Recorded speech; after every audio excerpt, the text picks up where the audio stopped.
क्या अमिताभ बच्चन का परिवार फिर से फंस जाएगा? जया बच्चन का मोदी को श्राप देना अब महंगा पड़ेगा। ईडी पूछताछ के लिए अमिताभ बच्चन को बुला सकती है। तब अमिताभ बच्चन को कहा जाने लगा था बोफोर्स दलाल।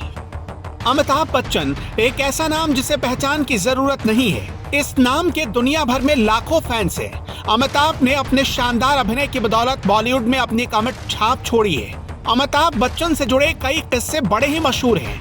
आज हम भी आपके लिए अमिताभ से जुड़ा एक बड़ा ही रोचक किस्सा लेकर आए हैं। इस किस्से में उस दौर का जिक्र किया गया है जब अमिताभ सक्रिय राजनीति का हिस्सा बने थे और राजनीति के इस नौसिखिए सांसद को बोफोर्स दलाल कहा जाने लगा था। अमिताभ की जिंदगी में कई तूफान आए, लेकिन ये सबसे मुश्किल था। अमिताभ बच्चन का नाम 34 साल बाद बोफोर्स के बाद पनामा में भी सामने आया है, जिसके कारण संसद में उनकी पत्नी और सपा की राज्यसभा सांसद जया बच्चन नाराज हैं। लेकिन पहले आपको बोफोर्स की वो घटना बताते हैं जिसने भारतीय राजनीति बदल दी थी।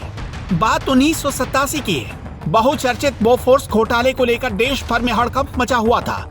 अमिताभ बच्चन उस समय इलाहाबाद से सांसद थे।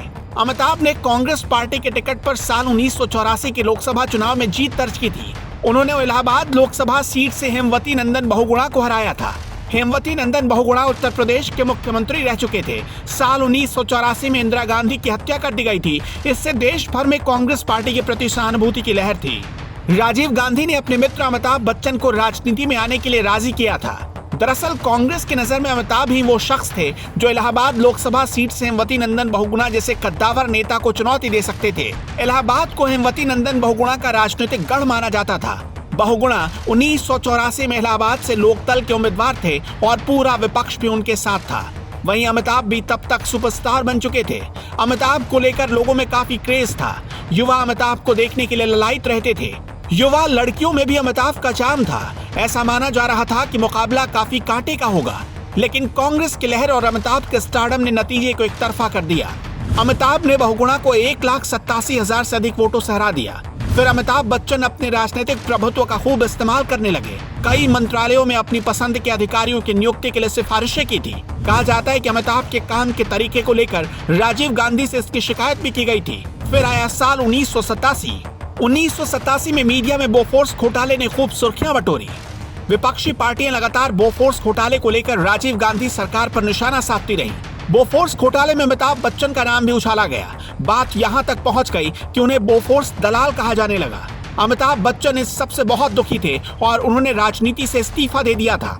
अमिताभ के अचानक दे इस्तीफे ने लोगों को उसी तरह हैरान किया जैसे कि उनके राजनीति में आने के फैसले ने किया था।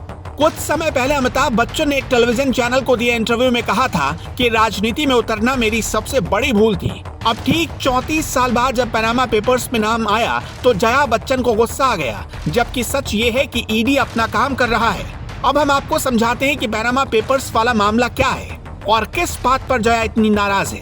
एक रिपोर्ट के मुताबिक अमिताभ बच्चन को 4 कंपनियों का डायरेक्टर बनाया गया था।